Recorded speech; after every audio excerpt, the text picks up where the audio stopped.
We're just dealing with a few last technical issues, but I'll introduce myself. I'm Hannah Draper.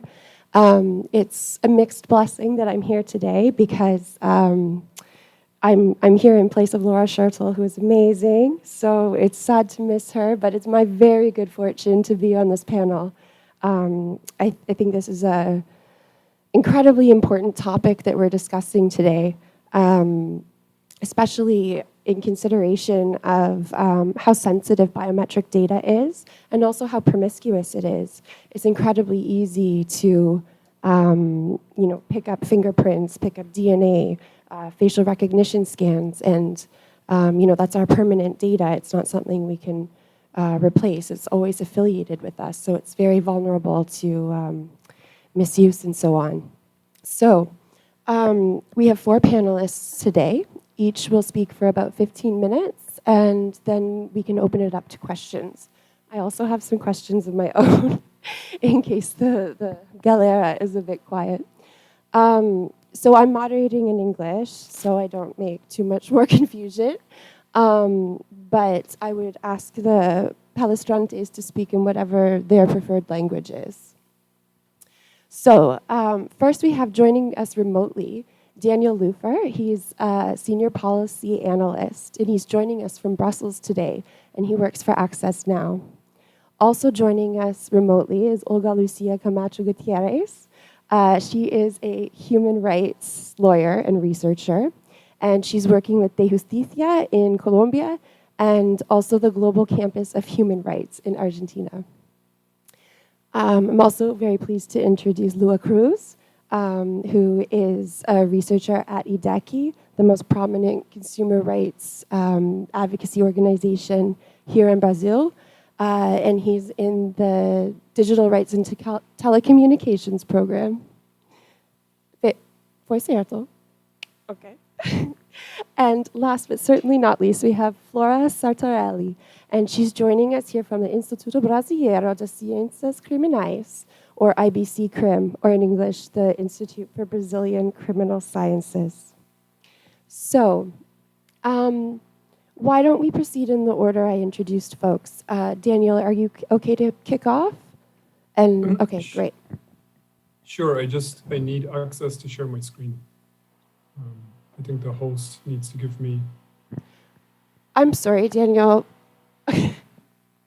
We have some construction going on. Would you mind repeating that?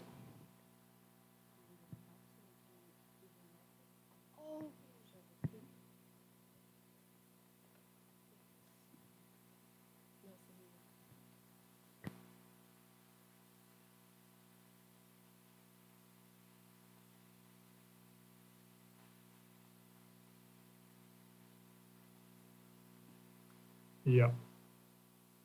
So...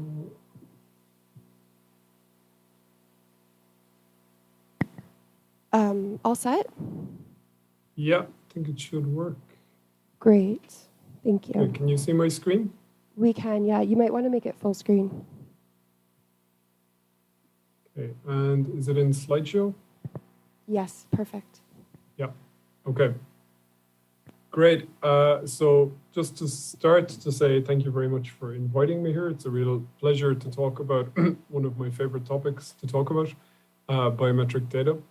And especially here at CPDP Latam and when it's hosted in Brazil, because there's a very interesting case that I was privileged enough to help out with, the IDEC Vio Quattro case, which I'm sure we'll come back to in Lou's presentation or in the questions.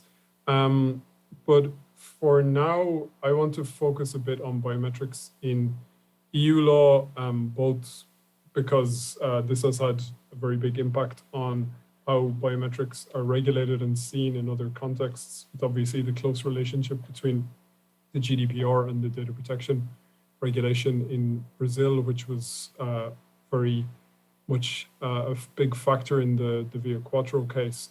But also because there's some interesting debates going on at the moment in the context of the Artificial Intelligence Act, which is an act that a draft has been proposed by the European Commission and is currently under negotiation with the European Parliament and the European Council.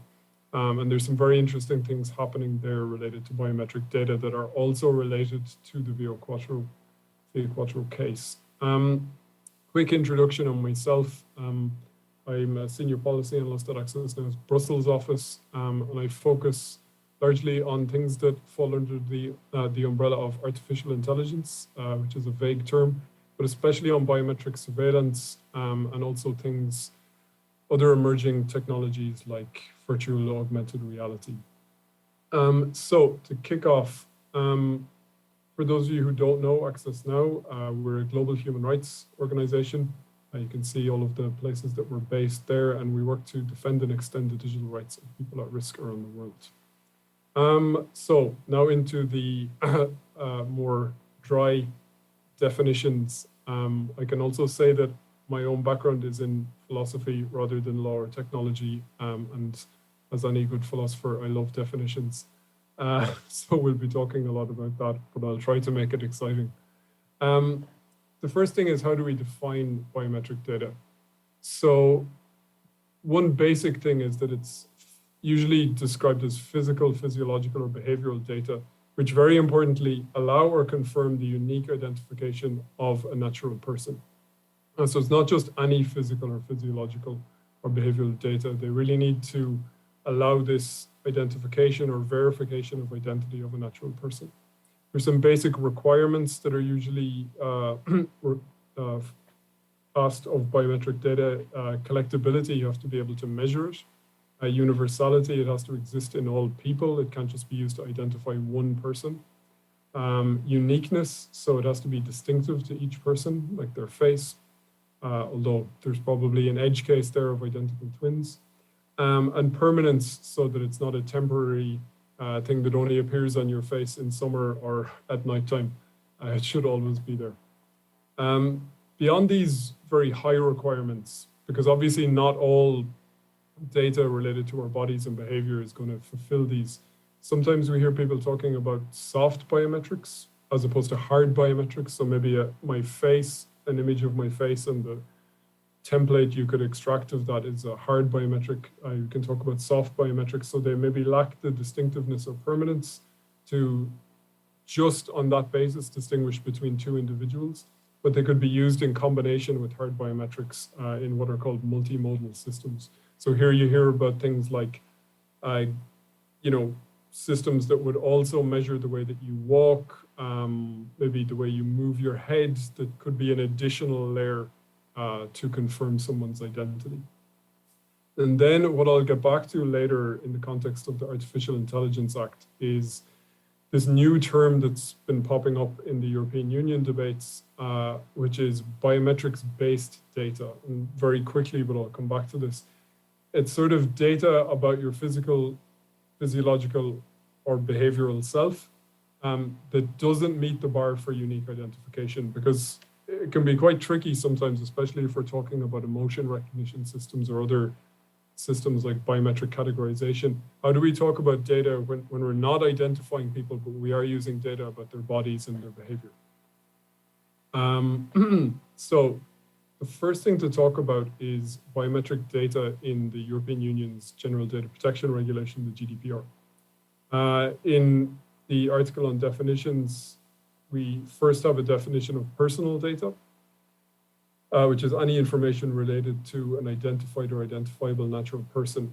And then biometric data is a specific type of personal data. And there's a couple of interesting elements to this definition.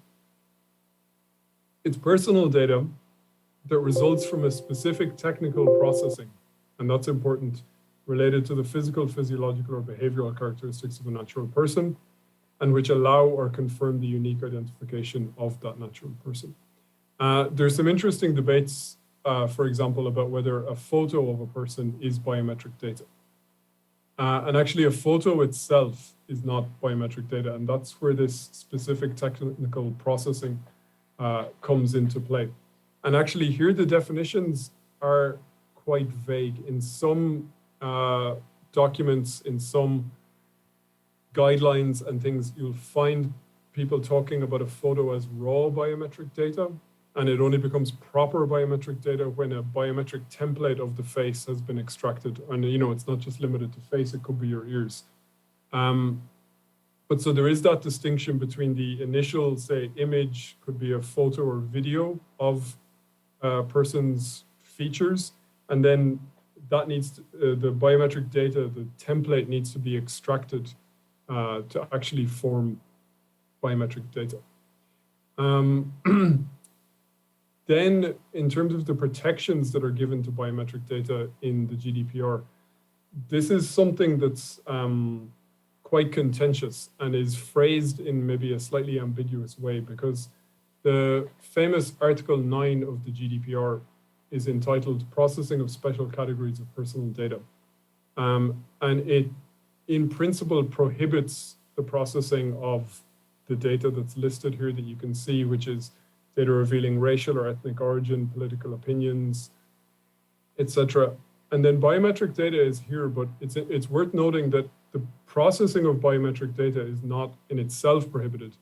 It's biometric data for the purpose of identifying a natural person.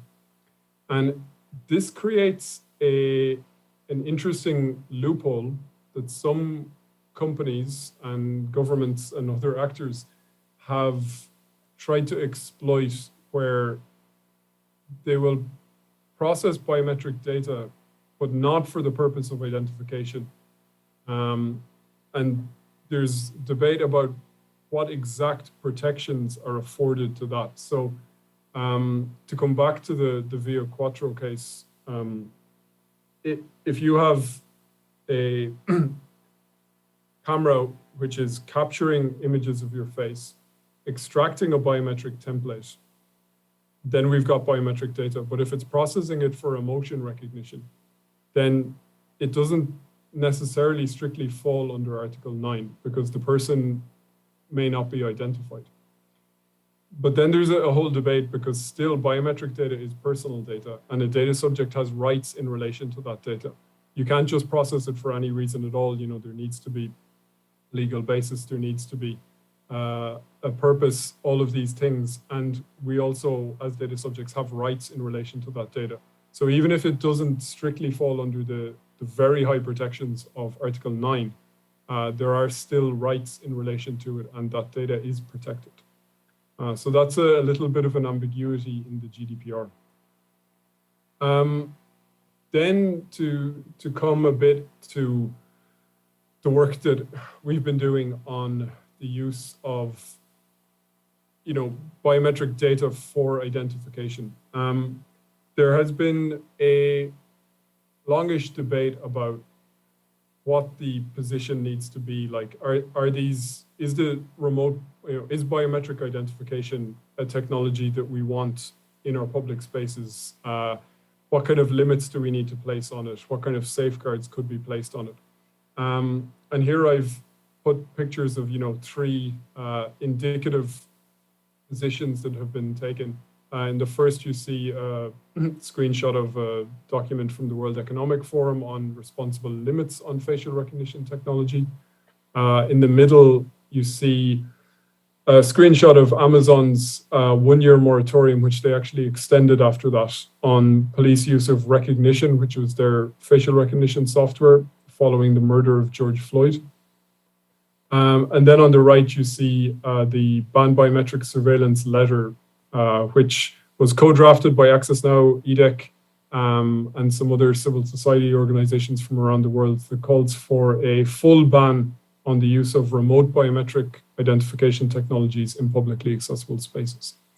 And I think it's worth reflecting a bit about what the logic was there. And essentially, the thinking was that this technology, and so here we're talking about what's usually referred to as remote biometric identification technologies. So this is a technology that from a distance, and that means usually without a data subject being aware, can actually identify you against a database of faces. So it's going to capture an image of you, extract a biometric template, and then compare that against a database of biometric templates. We advocate for a full ban on the use of this technology in publicly accessible spaces. because we believe that it so grossly and impacts and violates a number of fundamental rights that there's no way for it to be used safely. So safeguards aren't enough because this technology destroys anonymity in public spaces. It undermines our freedom of assembly, it undermines our privacy. A moratorium, which is usually time-based, isn't enough because there's no fix to this. There is often and justifiably discussion about how facial recognition technologies are inaccurate, but even if they're 100% accurate, if they're managing to identify us in publicly accessible spaces, they're violating our rights to such an extent that we need them to be prohibited. So this was the line of reasoning that we landed on in the formulation of this letter. I think it's very interesting that since this letter came out, the European Data Protection Board, which is the sort of collection of all the national data protection authorities, and the European Data Protection Supervisor, which is the office that oversees the European Union's use of technologies, came out with a joint opinion on the Artificial Intelligence Act, where they supported our call for a full ban, not only on remote biometric identification, but also on emotion recognition and on forms of biometric categorization, which is not where you're identifying people, but where you're grouping them into things like ethnic origin, political opinion, sexual orientation based on biometric data. And I will add the proviso that many of those things are not possible from a scientific or philosophical perspective, but companies still try to do them. I've listed here a few of the global campaigns to ban biometric surveillance. So in Europe, the original one that we were involved in is Reclaim Your Face with European Digital Rights, which is a collection of civil society organizations. And there's some other ones there. I'll skip on a bit. Also some information there about other campaigns beyond just biometric identification. And I want to get on for the last few minutes to this idea of biometrics-based data. So I put some links here and hopefully we can share the slides after, or you can email me to get them. That with a collection of civil society organizations, we've published some like issue papers on amendments to the Artificial Intelligence Act, where we've asked for a number of things, including prohibiting emotion recognition, prohibiting discriminatory forms of biometric categorization, prohibiting some mostly biometrics-based uses of AI in migration and border contexts, prohibiting remote biometric identification in publicly accessible spaces, and some other proposals on regulating other high-risk uses of biometrics. Now, to come to the final point that I want to talk about, why are people now talking about biometrics-based data in the EU? So in the original draft of the AI Act, there were two definitions added, which, as far as I know, have never been defined before in EU law, which are emotion recognition systems and biometric categorization systems. And we immediately identified that there was a huge issue with these definitions because, as you see, in the emotion recognition definition, it's for the purpose of identifying or inferring emotions or intentions of natural persons on the basis of their biometric data. Now, as we know, biometric data has actually very high requirements, so it has to allow for the unique identification. But a system could, in theory, try to infer my emotions based on the way I move my mouth. But it's unlikely that my mouth movement would be sufficient to identify me, especially not if I have my lips closed, maybe on the basis of my teeth. But you can think of lots of other things, heart rate, galvanic skin response, perspiration. There's all of these physical, physiological, and behavioral data that could be used for an emotion recognition system or a biometric categorization system that would not actually be defined as biometric data. So there was different proposals about how to either modify the definitions here or do something about it. The craziest solution actually came from the European Council, which decided to change the definition of biometric data. So to remove the requirement that it would allow for unique identification, which would be quite radical because the AI Act is a lex specialis in relation to the GDPR. And so that would arguably retroactively change the definition in the GDPR and greatly expand its scope, which is not necessarily something we'd be opposed to, but I think the legal service of the Commission would oppose that. Instead, what's been proposed, and here I have our version of the definition, is biometrics-based data, which means data resulting from a specific technical processing. And I'll finish up now in a second. That may or may not confirm the unique identification of a natural person. And so this has been added to the definitions of emotion recognition and biometric categorization with the hope that it allows them to be defined properly. So I'll stop there and we can come back to anything on the AI Act in the questions after. Thank you. Daniel, thank you so much for that presentation. And I wholeheartedly agree with your approach of starting with the definitions. I think that too often we're talking at cross purposes and we don't even know it. I would also love, maybe if we have time in the Q&A later, to talk more about why emotional regulation is so pernicious and why Article 9 isn't sufficient. I would like to pass it over to Flora here. Is ready? Okay. Thank you.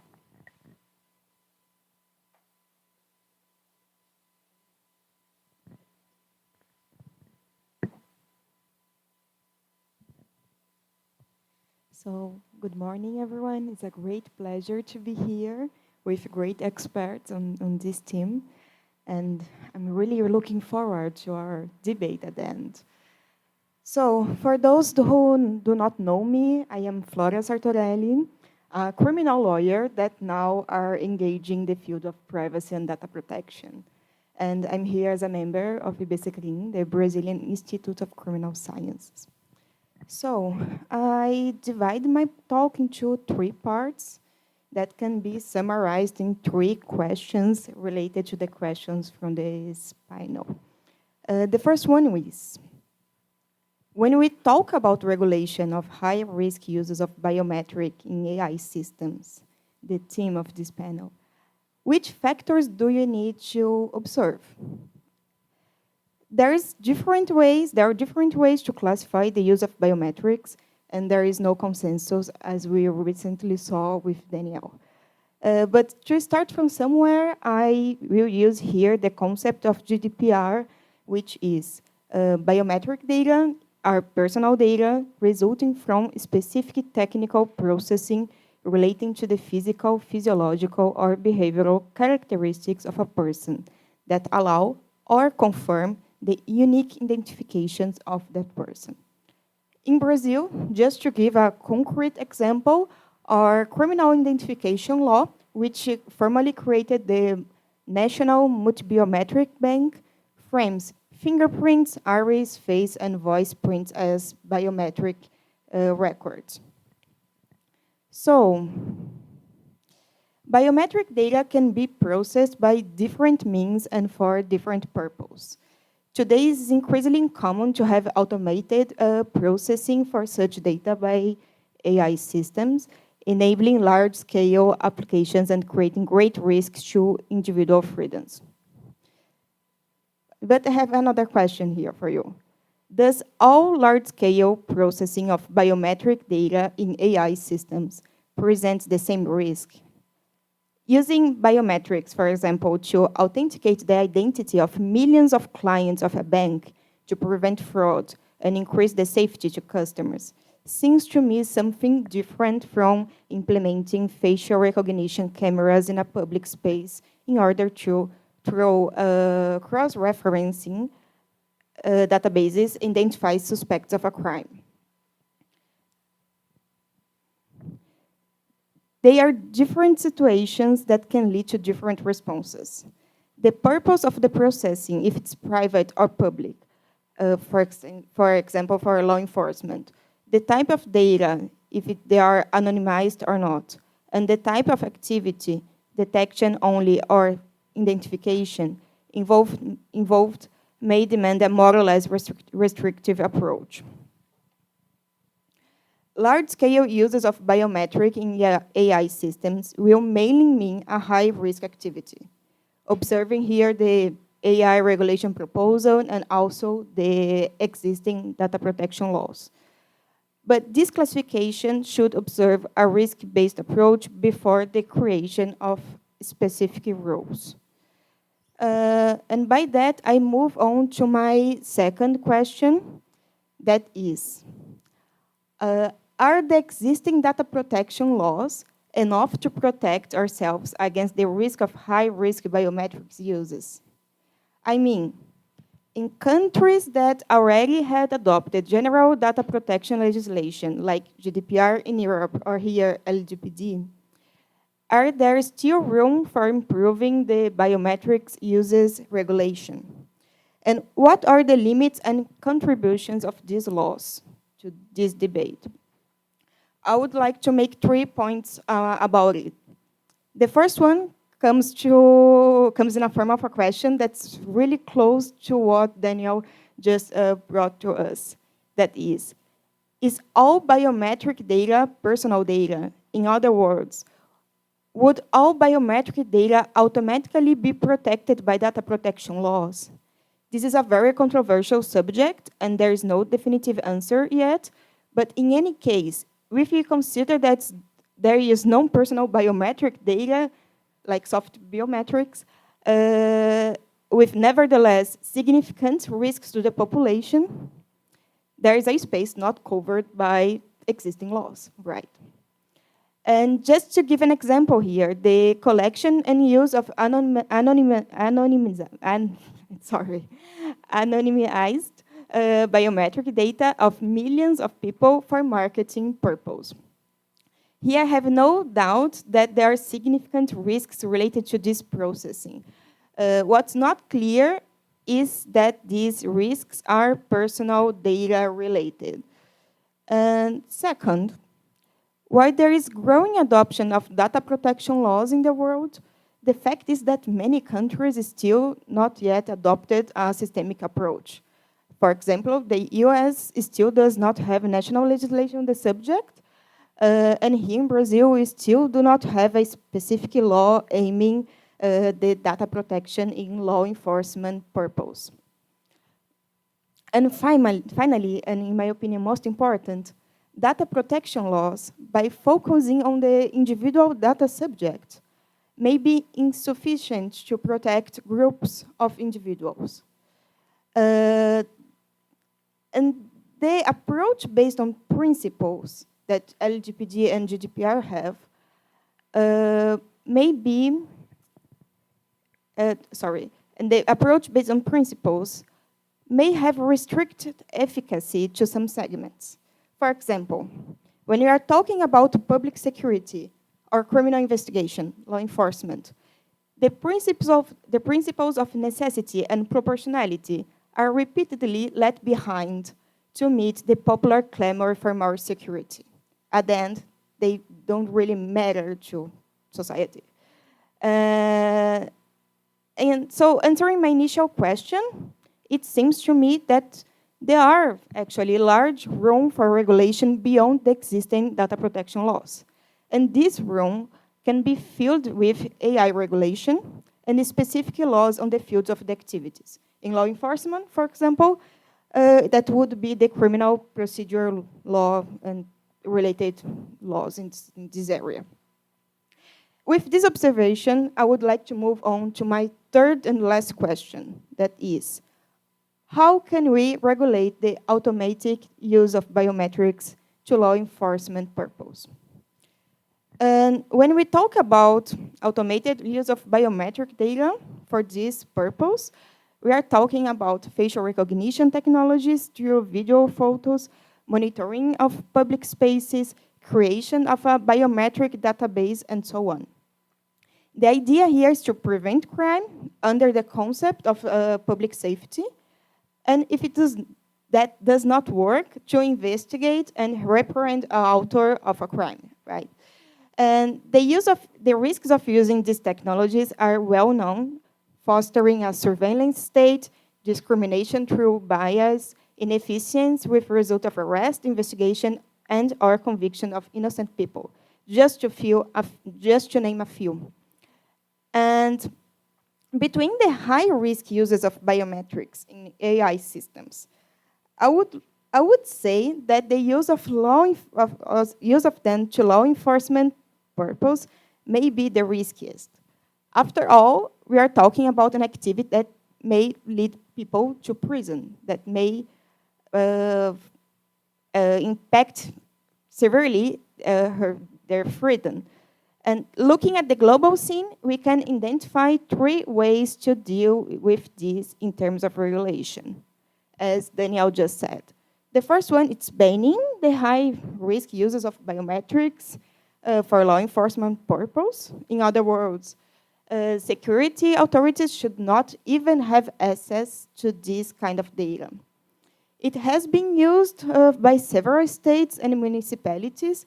In 2019, San Francisco passed a bill banning the use of facial recognition by police and other public agents. In 2020, it was Boston and Cambridge's turn.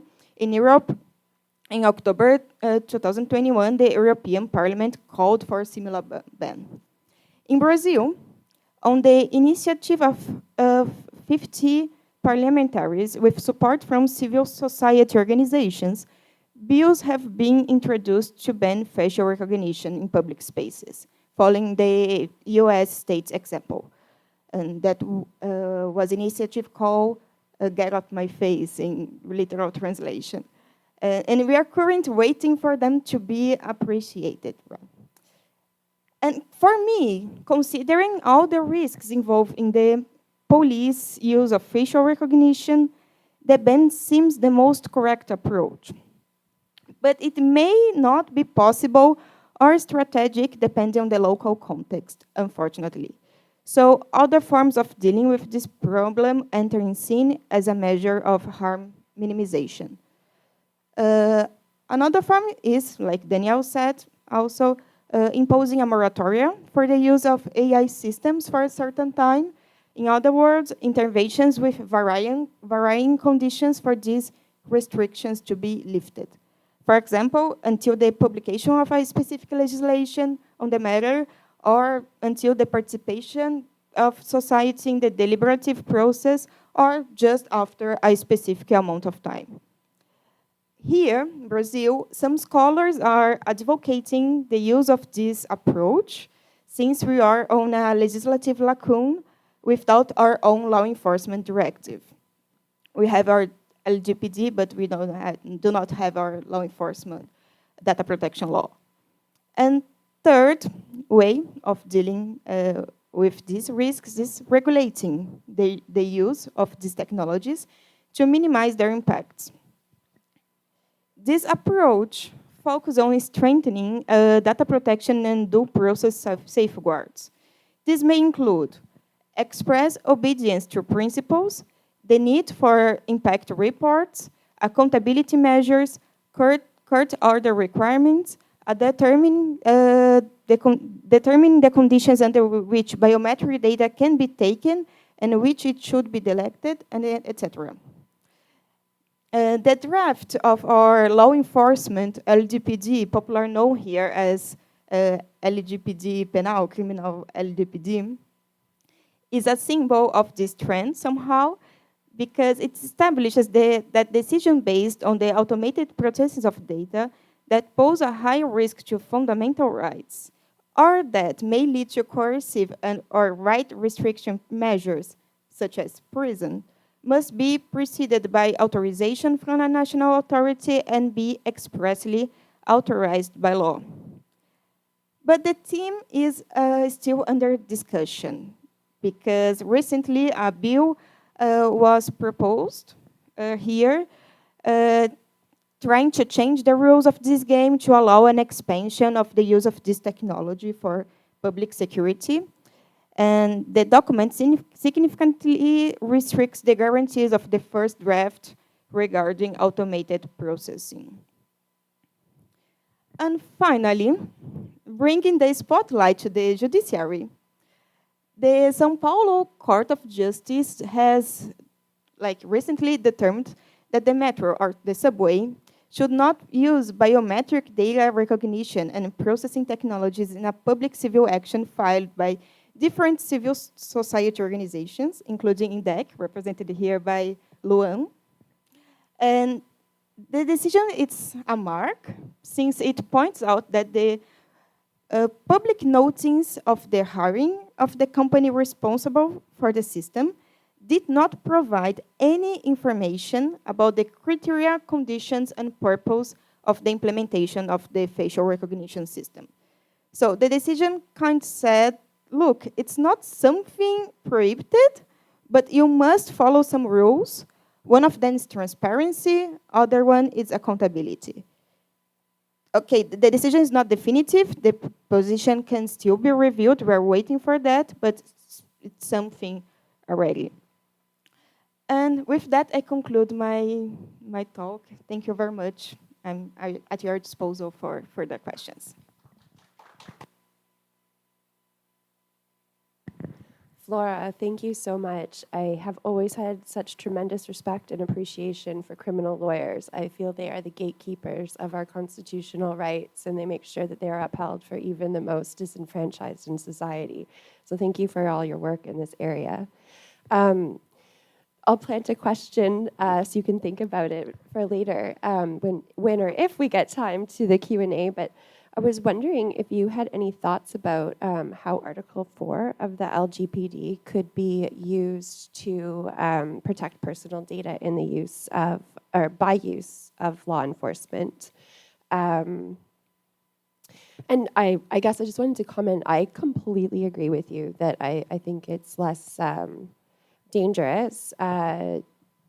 Current uses, for example, of like facial recognition or for identification purposes in banking or whatnot, but it's also a bit terrifying in this day and age when you have the combination of so many databases and you never know who the next leader is going to be and who has power over them, who can make an executive decree compelling different types of personal data for criminal prosecution, excuse me.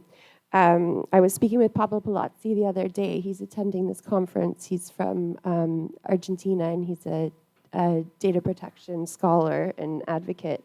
And he was telling me about how in Argentina, the use of data that was used strictly for public health purposes in COVID apps in Argentina is now being legally compelled by judges for use in criminal cases. So the function creep is terrifying. Okay, I'm going to hand it over to Lucia. Thank you. Thank you, Hannah. Good morning to those who join us in person, and a special thanks to Cities IDP and to my colleagues, Flora, Daniel, Lua, and Hannah for moderating this session. Well, when asked about how to regulate high-risk uses of biometrics in AI systems, I would like to go to in parts.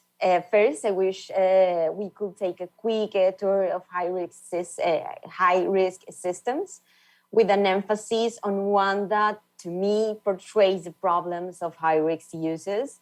Secondly, I would like to comment with you on some of the approaches to regulating these high-risk uses that we have seen in different countries to understand what solutions there are, what we can do about it. And thirdly, point out some closing conclusions.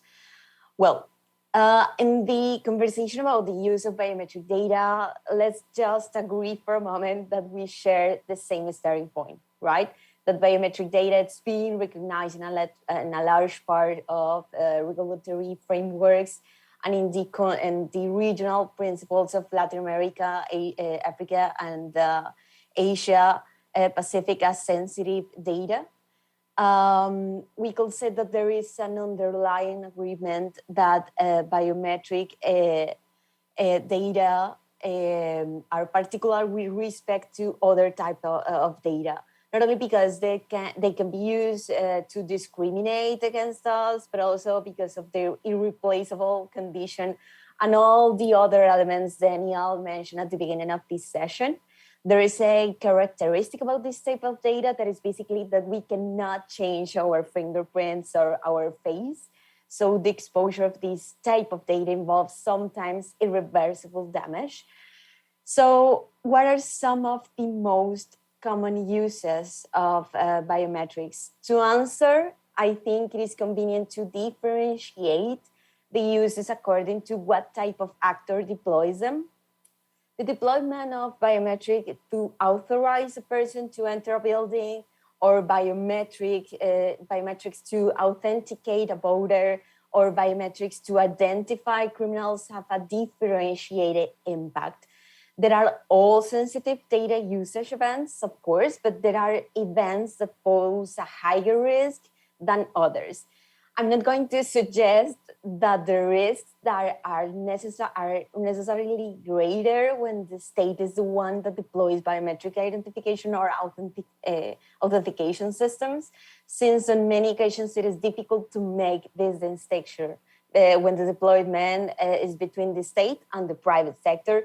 But I do believe that the risks are greater when the collection of these biometric data condition the exercise of individual or collective rights, profoundly shaping our democratic life.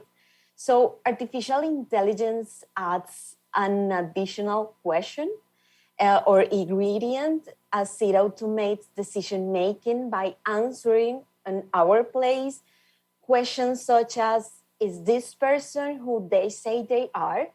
Or is who is this person? These are technologies that are based in turn on apparently benign narratives such as reducing crime, reducing impunity, taking care of spending, preventing fraud, among others. In fact, they have never promised to discriminate against anyone. However, they articulate decision-making that excludes or deprives people in the exercise of individual and collective rights.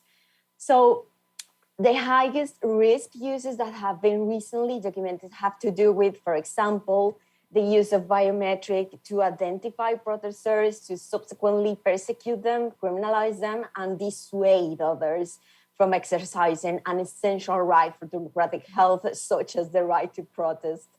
But there is a use that, for me, brings together many of the problems that emerge in the discussion about the deployment of biometrics in AI systems, which is the one that is aimed at identifying and authenticated migrants and refugees in order to determine if they deserve or not an economic allocation with which they can ensure food that in turn facilitate the preservation of their own life and that of their families.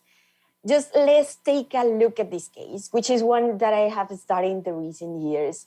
In the scenario of humanitarian biometrics, there are people who, due to their vulnerable condition, cannot really express that they do not consent to the collection of their biometric data by humanitarian aid agencies if access to economic aid later depends on that.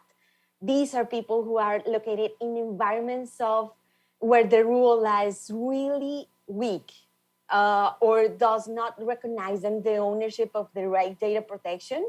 And in the best of cases where there is a regulatory framework on the matter, they decide to refrain from exercising their protection legal actions because initiating a complaint against the actor on whom their physical and economic subsistence depends at that time could mean a high risk of losing all kinds of support.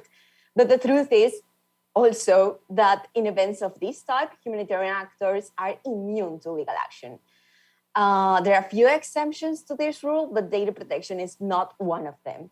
They are also extremely monitored people because their biometric not only ends up being transferred to third parties, but also it's coming that their biometric data to end up being repurposed.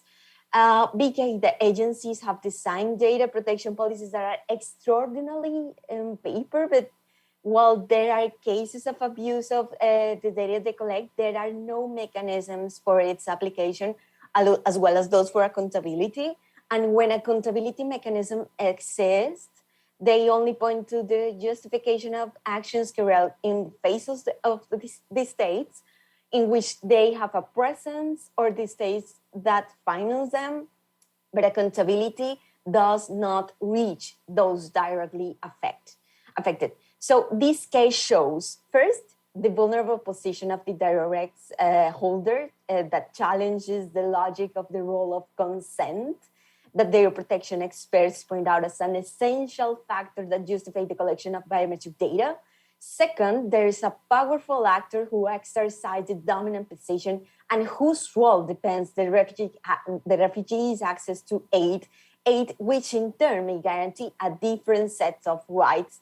Third, this is a case in which data protection actions cannot be exercised due to the capacities of the data rights holder, or due to immunities or jurisdictional limitations, or due to condition of the legal or political context. And fourth, it shows how difficult it is to put the genie back in the bottle, because once biometric data has been collected, its elimination is exceptional because it is destined for other purposes. It is transferred to third parties. I mean, its value is such that those who collect this type of data will never remain without ideas on how to exploit this type of data even better and more. So these are all problems that arise in this case, but they also appear quite frequently in the analysis of other high-risk uses in other contexts. So now let's go to the second part, because there are like three types of approaches that Daniel and Flora just mentioned a minute ago. One of imposing moratoriums, that is temporarily stopping the progress of a specific system due to the risks it represents until the reduction of risks allows its safe deployment. There's also an approach of total prohibition, and the third one of self-regulation. There are also ethical frameworks that play an important, a really great role, that they depend on the self-regulation of the actors that deploy this system. I will include them in the category of self-regulation. Now, each approach has its advantages, of course, but also their own limitations.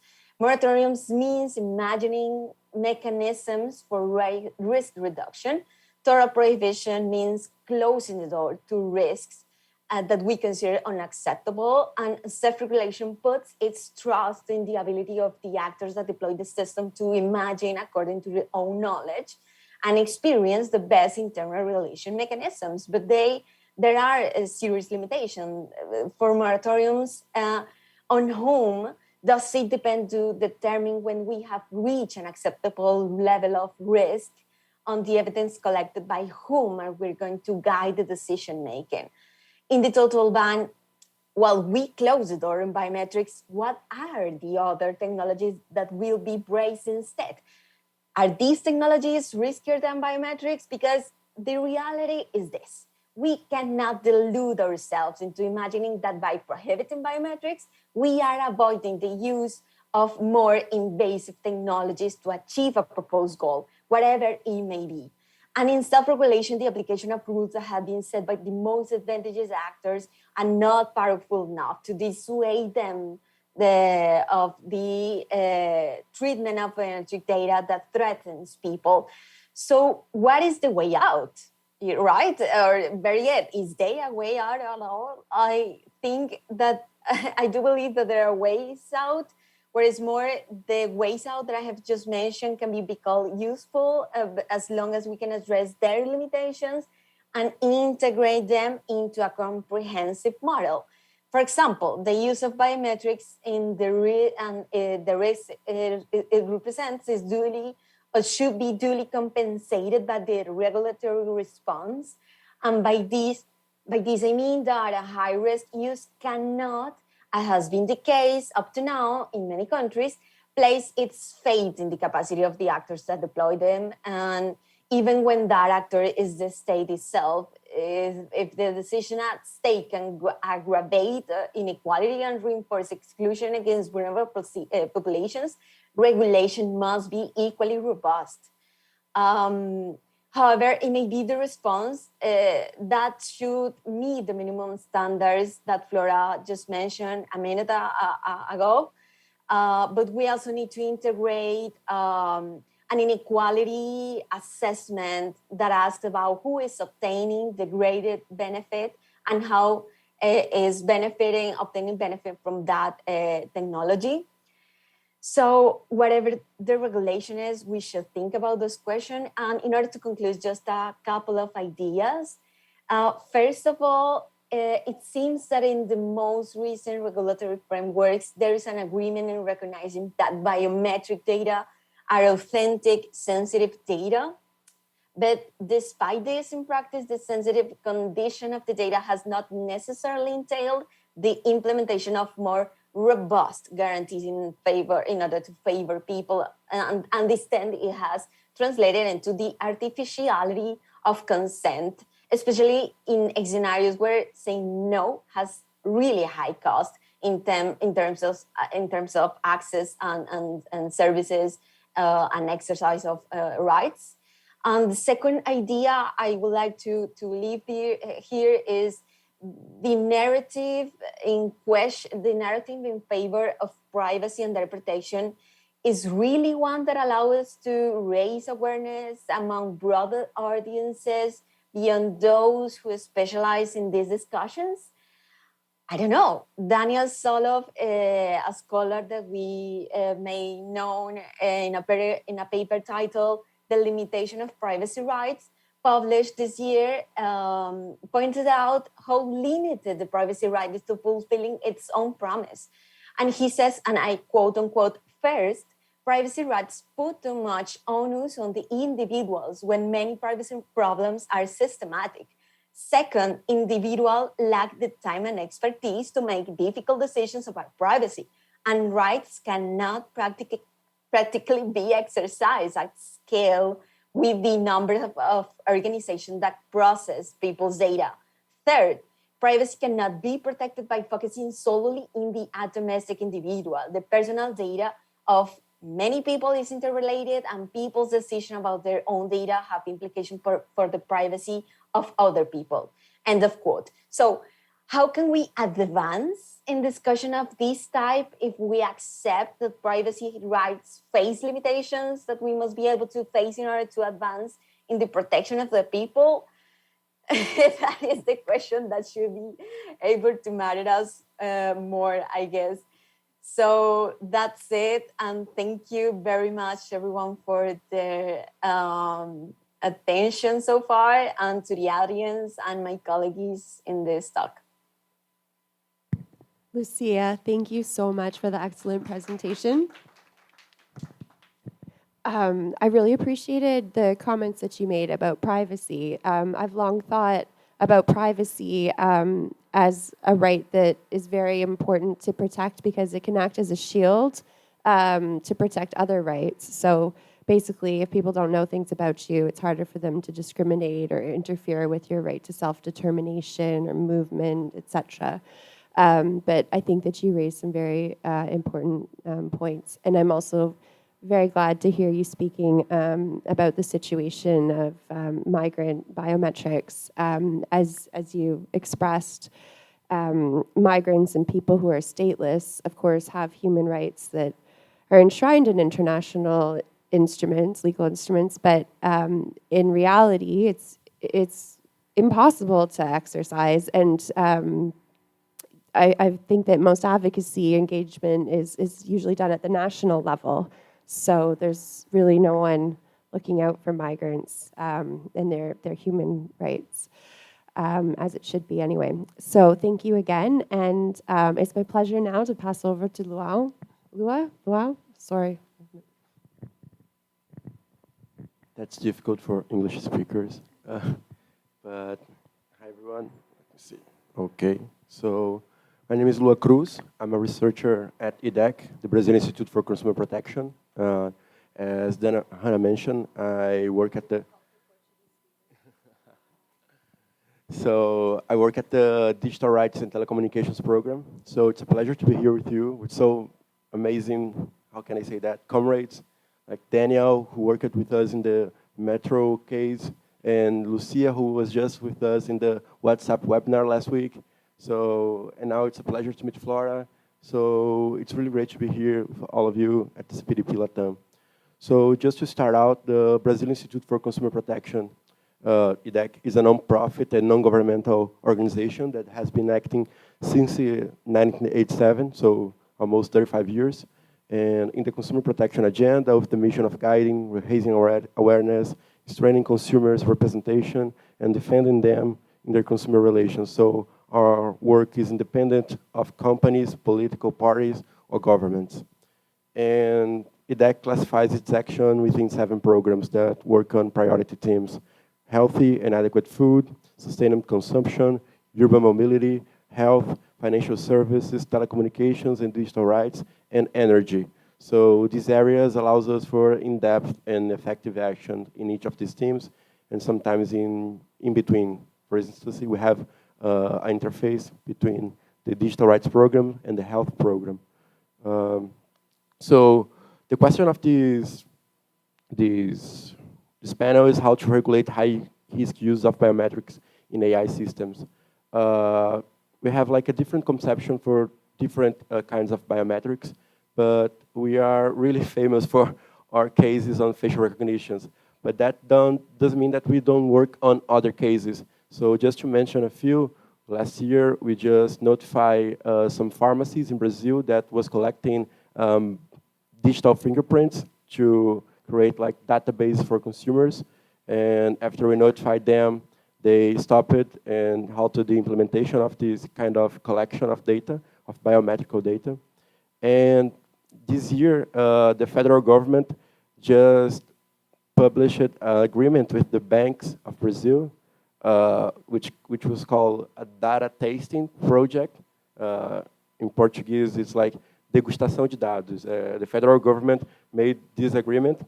And just yesterday, we just received a notification saying that they just had full stop this program after we notified them, not only us, but we worked together with the public prosecutor and with other organizations, such the Data Privacy Research Organization. So it was like a small win for us. And it's related to biometric data that people give to assess public policies that was being used to enrich the database of banks in Brazil. So related to the regulation of biometrics, I would like to talk about the regulation of facial recognition. And as Daniel mentioned, we work with them on the biometric surveillance with them, and we create the letter, and we spread out here in Brazil, and so many and great scholars here in Brazil signed the letter. I can mention Nina da Hora, Tarcísio Silva, Carla Vieira, and so on and so forth. And they are here in Brazil the leading Black scholars and Black activists that are dealing with these issues in Brazil. So we were really glad to have them to engage with us during this process of signing the letter. So IDEC, when it comes to facial recognition in public space and how to regulate this, our regulation, and we demand the total ban of use of facial recognition in public spaces. And I would like to talk about the reasons for that. So firstly, these tools are able to identify, track, single out, and trace people everywhere they go, and may violate rights such as privacy, data protection, freedom of assembly, association, equality, non-discrimination. In addition to that, they can make people feel inhibited, undermining their right to exercise their freedom of speech. So besides that, these technologies have led to a number of serious human rights abuses and violations around the world. So we have several examples of that, including Brazil. And just to mention Brazil, where we are right now, Brazil is a country with the 3rd largest incarcerated population in the world. So the use of facial recognition technologies, specifically in public security, would lead to worsening of these racist practices that make up the criminal justice system. However, despite the seriousness of these impacts, these technologies are already present in the vast majority of Brazilian states. And also, as Daniel mentioned, no technical legal protection can fully eliminate the threat these technologies pose. Even companies like Amazon, IBM, Meta, and Microsoft have rethought the use of these tools in some context. So we believe, therefore, that they should never be used in public spaces, either by the government or by the private sector, through delegation of the execution of public services. So the potential for abuse is very great, and the potential consequence is very serious. So these kinds, and regardless of the safeguards and corrections that could be proposed for the creation of allegedly and supposedly bug-free technology, this constant, massive, indiscriminate surveillance is in itself a violation of people's rights and freedoms. So as we are discussing mechanisms apply in a manner incompatible with human rights, we call for a ban, not just a moratorium, on the facial recognition in the context of public spaces. And there's one thing that is really important for us is that these public-private agreements often lack transparency and do not provide general public with details regarding data process, a scenario that can result, among others, in secondary use of this data for purposes of exclusive interest to the private sector and entities. So, in other words, the misuse of personal data uses in this type of projects is not uncommon.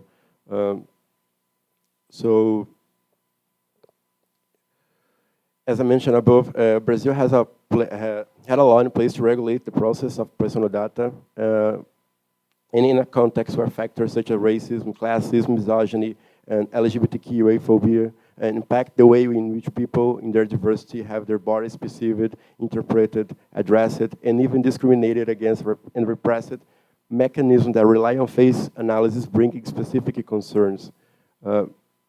So, in that, how time I just you? Okay, 5 minutes. So I just like to pass on to. Okay, so great.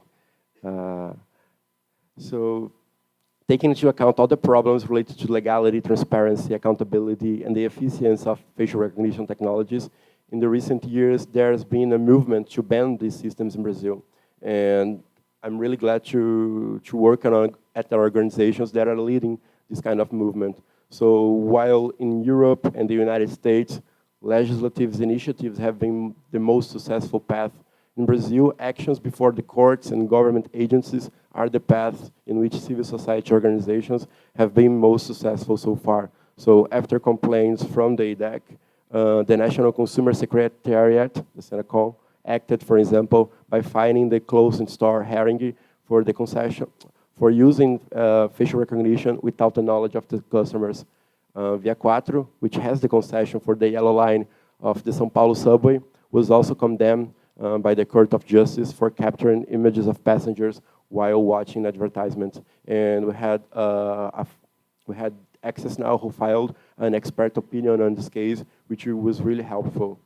So in parallel with the litigation activities, the civil society organizations and research institutions have also been collaborating and acting together to express their concerns about the rampant implementation of facial recognition technologies in Brazil.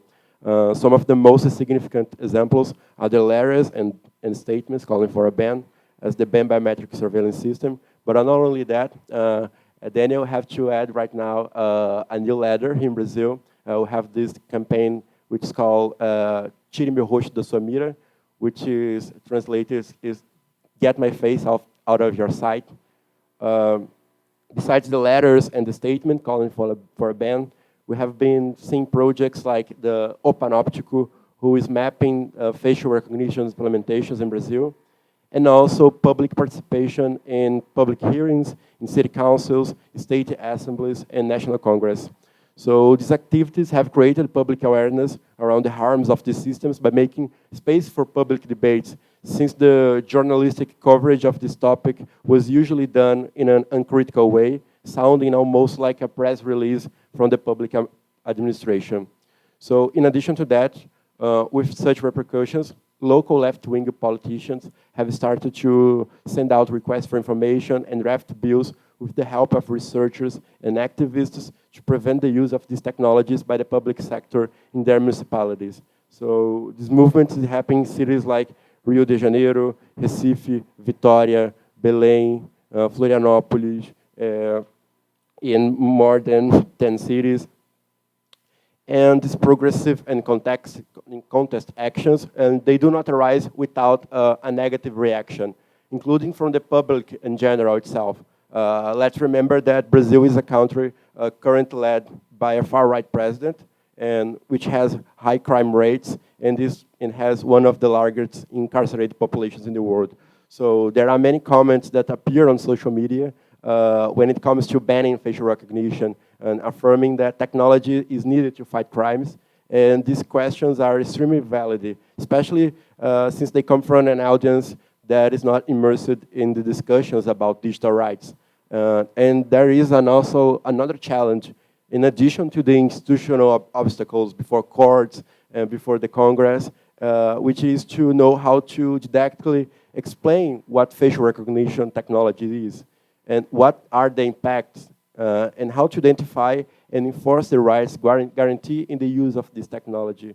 So in this sense, for us, it's clear that just as a problem related to facial recognition technologies are multiple, the strategy to banish them will also have to be diversified. So Brazil finds itself in a complicated political moment that disfavors some efforts to tackle this issue.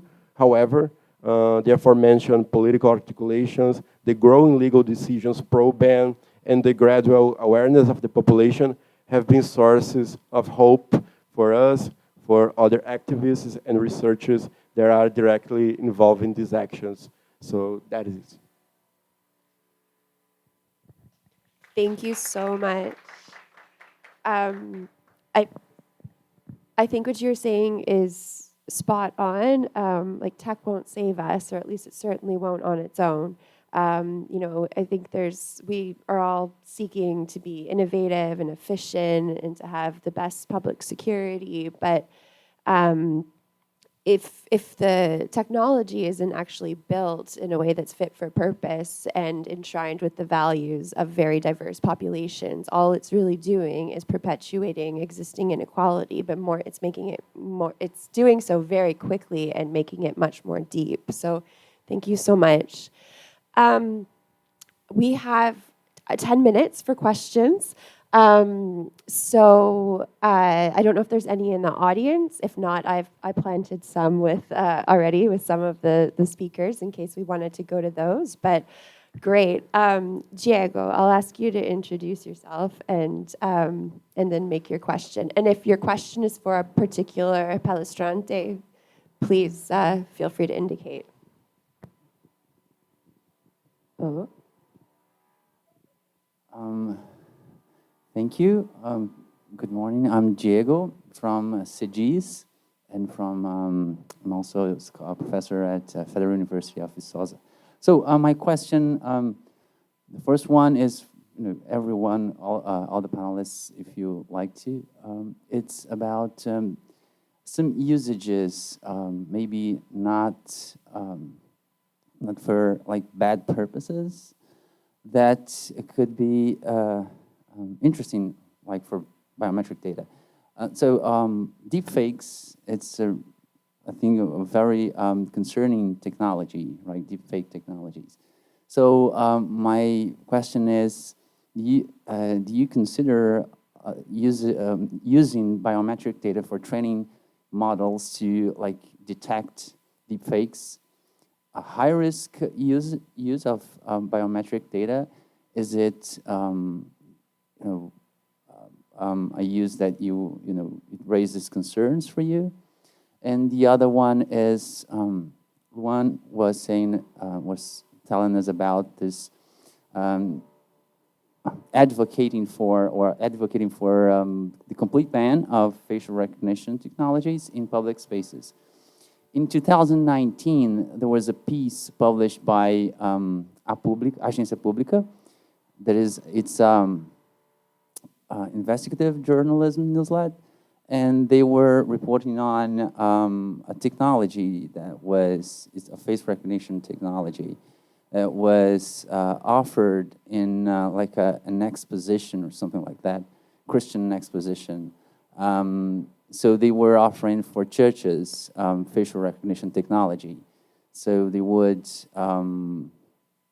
collect like information like sex, attendance, and things like that. Do you think it would be considered like a public space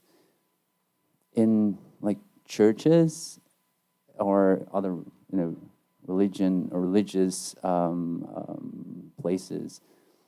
So it would be some, it would fit for this ban that you are advocating?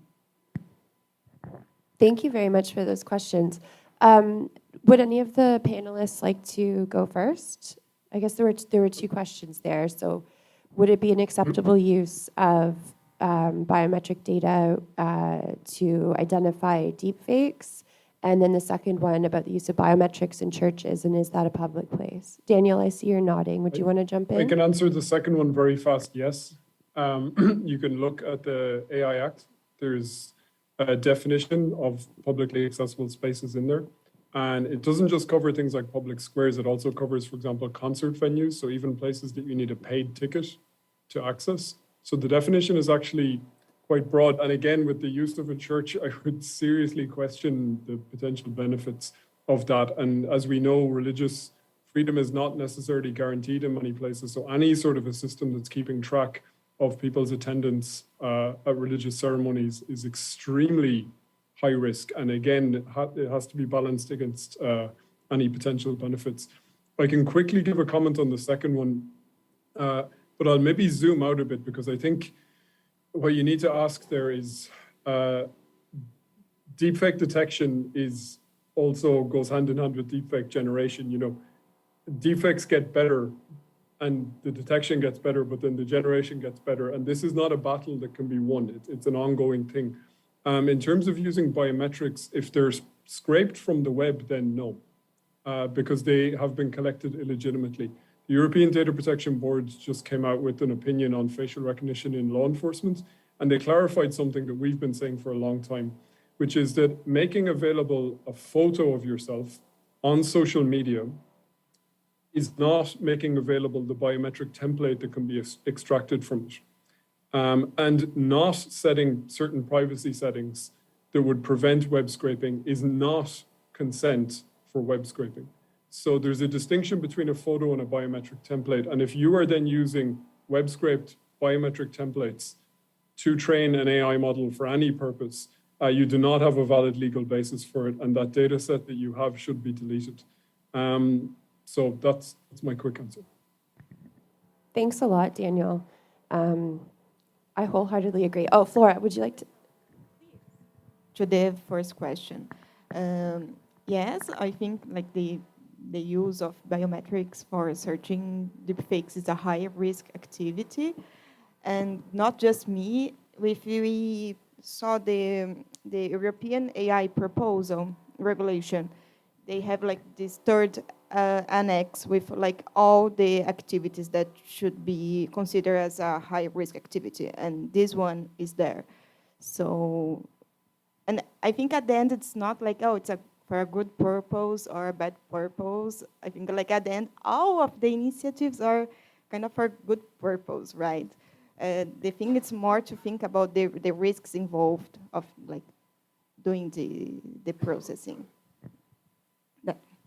And can I answer the first one? You asked me about how can you use LGPD to law enforcement, consider that we don't have like a law enforcement directive.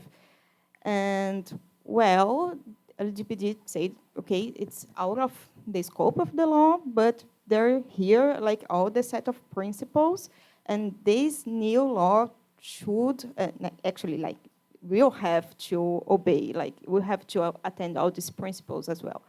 So I think we should start interpreting criminal laws activities, thinking about data protection principles, and even more because now here data protection is a constitutional right. So that's it. Thank you, Hannah. Thank you so much, Flora. Is there any other question from the audience? Great.